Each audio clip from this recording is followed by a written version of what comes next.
Omni group تک جتنے بھی لوگوں کو نشانہ بنایا گیا، شرجیل میمن کو، محکمہ اطلاعات کو، یا پیپلز پارٹی کے جتنے لوگوں کو گرفتاریاں ہوئی تھیں، وہ سب آصف زرداری کو تنگ کرنے کے لیے، پریشان کرنے کے لیے تھیں۔ اس سے بھی پیچھے چلے جائیں تو ایان علی والا معاملہ بھی اسی لیے تھا۔ تو وہ سب کچھ پنڈی بوائز چیزیں سمجھتے تھے، جانتے تھے، انہوں نے آصف زرداری کے گرد گھیرا تنگ رکھا تھا۔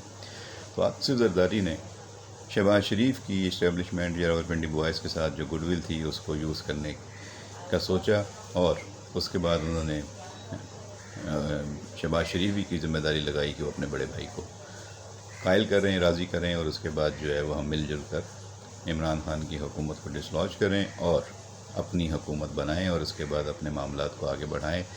تو بہت ہی کمزور تنکوں کو جوڑ جوڑ کر اس وقت جو ہے وہ حکومت سازی کی گئی تھی۔ پی ڈی ایم کی جو پہلی گورنمنٹ بنی تھی وہ بہت ہی کمزور تھی، چند ووٹوں پہ وہ حکومت چلی۔ اس میں سے اگر 2-4 اراکین خدا کی طرف سے، اللہ کی طرف سے اس وقت جو ہے وہ گزر جاتے تو حکومت بھی گزر جاتی۔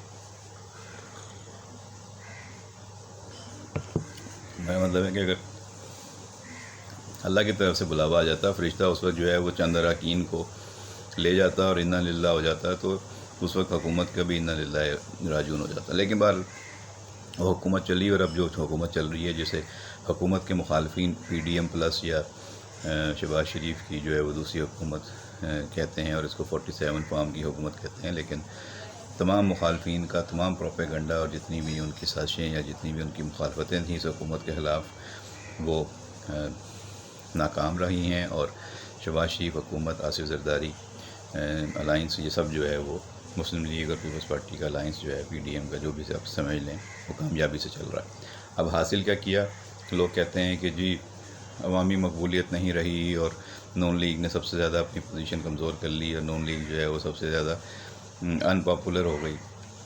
تو یہ تو جب حکومت بننے جا رہی تھی، جب پاکستان ڈیفالٹ کے دہانے پر کھڑا تھا، اور جب پاکستان کو عالمی طور پہ جو ہے وہ تنہائی کا سامنا تھا، اور پاکستان کو دوبارہ مالی طور پہ مستحکم کرنے کے راستے پہ لانا تھا، تو اسی وقت پتہ تھا سب کو کہ اگر آپ نے یہ راستہ اختیار کیا تو اس میں آپ کو ریاست تو بچا لیں گے لیکن سیاست گنوا دیں گے۔ تو اسی وقت یہ فیصلہ ہوا تھا، ٹھیک ہے، پہلے ریاست بعد میں سیاست۔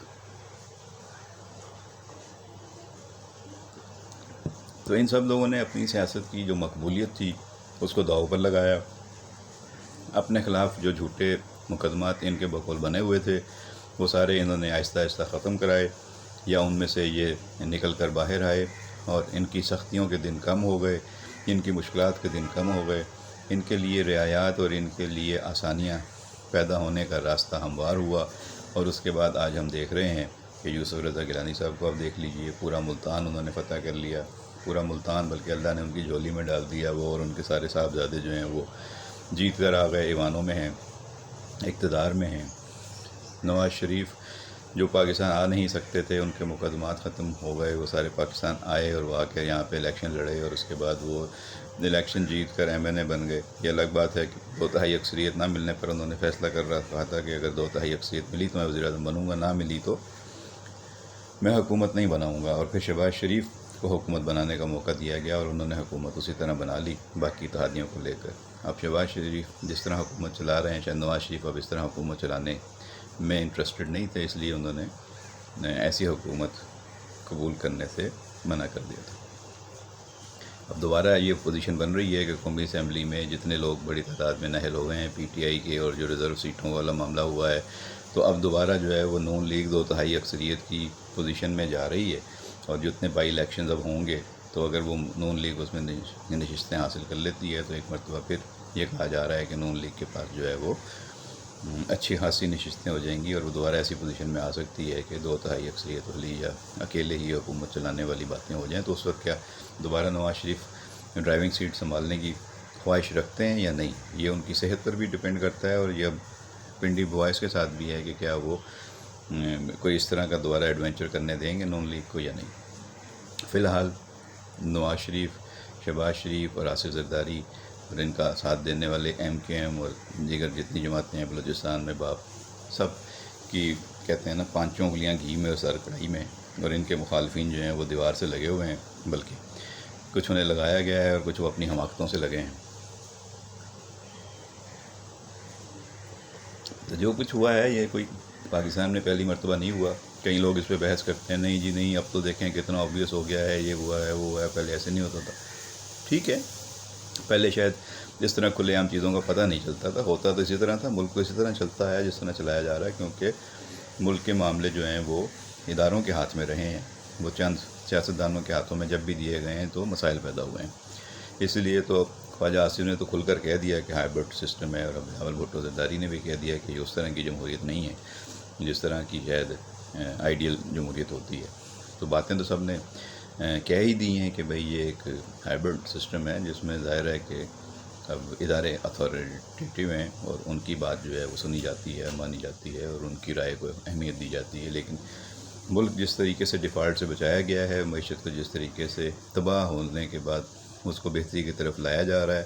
اسٹاک ایکسچینج آپ کی دنیا بھر میں سب سے بہترین پرفارم کر رہی ہے. باہر سے آپ کے زر مبادلہ کے ذخائر میں مسلسل اضافہ ہوا ہے, آپ کے ڈپازٹس بہتر ہوئے ہیں. اب آپ کو ایکسپورٹس بہتر کرنی ہے. اب آپ کی دنیا بھر میں جنگ جیتنے کے بعد جو مارکہ حق اور آپ نے آپریشن بنیاد المرصوص میں کامیابی حاصل کی اور اپنے سے اتنے بڑے دشمن بھارت کو گھٹنے ٹیکنے پر مجبور کر دیا, اور ساری دنیا میں اس کی جگ ہسائی ہو رہی ہے, اور وہ اکیلا رہ گیا ہے, اور آپ ساری دنیا میں آپ کی پذیرائی ہو رہی ہے, اور آپ کی مقبولیت ہے, اور آپ کو شاباش مل رہی ہے. تو یہ فرق تو پڑا ہے. تو بہرحال بات شروع ہوئی تھی کہ میرا ایک بیٹا ہے, میں اس کی جان خطرے میں نہیں ڈال سکتا. جس نے مزاحمت کرنی ہے, لڑائی لڑنی ہے, وہ لڑ لے, اپنا شوق پورا کر لے. ہم نے کافی جد و جہد کر لی, اب ہم ملک کو آگے لے کر جانے کا وقت ہے. اس پہ بات کریں گے. اور ابھی تک صاف نظر آ رہا ہے کہ صدر آصف علی زرداری اور وزیر اعظم شہباز شریف مل کر اپنی جماعتوں کی پوری قیادت کی اسٹرینتھ لے کر پنڈی کے ساتھ مل کر آگے بڑھ رہے ہیں. اور پاکستان کے لیے اس وقت جو ہے وہ ترقی کا سفر جاری ہے. اللہ کرے کہ یہ استحکام رہے ملک میں. حالانکہ بہت سی سازشیں ہو رہی ہیں, بارڈر بھی گرم ہیں, بہت سے معاملات میں پاکستان کو جانے کی ماضی میں بھی سازشیں ہوتی رہی ہیں, ابھی بھی ہو رہی ہیں. جب جب پاکستان ترقی کے راستے پر قدم اٹھاتا ہے, آگے بڑھنے کی کوشش کر رہا ہوتا ہے, تو پاکستان کے خلاف سازشیں بھی اسی قوت سے شروع ہو جاتی ہیں. تو یہ متحد ہونے کا وقت ہے. اس وقت جو ہے وہ اپنے سیاسی مفادات کو پیچھے رکھ کے, اپنے انفرادی مفادات کو پیچھے رکھ کے ملکی مفاد کا سوچیں, ریاست کے مفاد کا سوچیں, اور اکٹھے ہو کر آگے بڑھنے کا سوچیں. اس وقت اپنی صفوں میں اتحاد چاہیے, اور اس وقت تمام ادارے اور عوام کو متحد ہونا چاہیے اور آگے بڑھنا چاہیے. 14 اگست کے موقع پر اس سے زیادہ ہم اور کیا بات کر سکتے ہیں اور کیا پیغام دے سکتے ہیں کہ یہ اتحاد کا وقت ہے. قائد اعظم کے اصولوں کے مطابق چلیے, ہر معاملات میں ادارے اپنے حدود میں چلیں اور اپنی چیزوں کو بہتر سے بہتر کریں. تو کوشش یہی ہے, جس طرح بلاول نے کہا, کہ سب لوگ اپنے اپنے آئینی حدود میں رہ کر کام کریں, تو چیزیں خود بخود بہتری کی طرف چل پڑیں گی.